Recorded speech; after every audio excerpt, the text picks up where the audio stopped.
मोठी बातमी लोकसभा निवडणुकीच्या पार्श्वभूमीवर असलेल्या राजकीय तणावाच्या पार्श्वभूमीवर शनिवारी बारामतीत झालेला कार्यक्रम खेळीमेळीच्या वातावरणात व राजकीय टीकाटिप्पणी न होता पार पडला। सर्वच नेत्यांनी दाखविलेली राजकीय प्रगल्भता हा बारामतीत आज चर्चेचा विषय होता। ज्येष्ठ नेते शरद पवार यांनी लंच डिप्लोमसीचे मुख्यमंत्री व दोन्ही उपमुख्यमंत्र्यांना धाडलेले पत्र, पवारांचे निमंत्रण पत्रिकेवर नाव नसणे व पुन्हा त्यांना निमंत्रण पत्रिकेवर सन्मानाचे स्थान देणे, व्यासपीठावर शरद पवार यांचा राज्य शासनाने सन्मान ठेवणे या सर्व पार्श्वभूमीवर या कार्यक्रमाकडे सर्वांचेच लक्ष होते। प्रत्यक्षात राजकारणविरहित असाच हा कार्यक्रम झाला।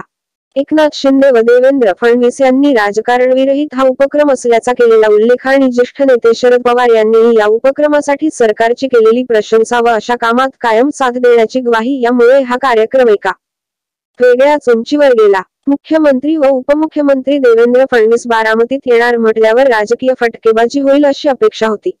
प्रत्यक्षात विद्यार्थी व रोजगार प्राप्त उमेदवार समोर असल्याने सर्वांनीच राजकीय टिप्पणी टाळली। बारामतीतील पोलीस दलाच्या सुसज्ज इमारतींवर खुश झालेल्या देवेंद्र फडणवीस यांनी भविष्यात राज्यातील सर्वच पोलीस दलाच्या इमारती अजित पवार यांच्या मार्गदर्शनाने बांधू असे सांगितले।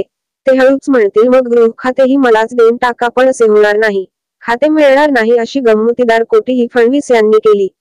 बारामतीची सरकारी कार्यालयांना कॉर्पोरेट लुक असल्याची पावती देत सरकारी कार्यालये चांगलीच असावीत असे नमूद केले।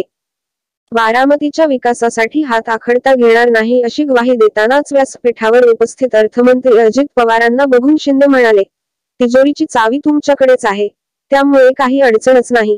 यावर अजित पवारांना हे स्मित हास्य केले।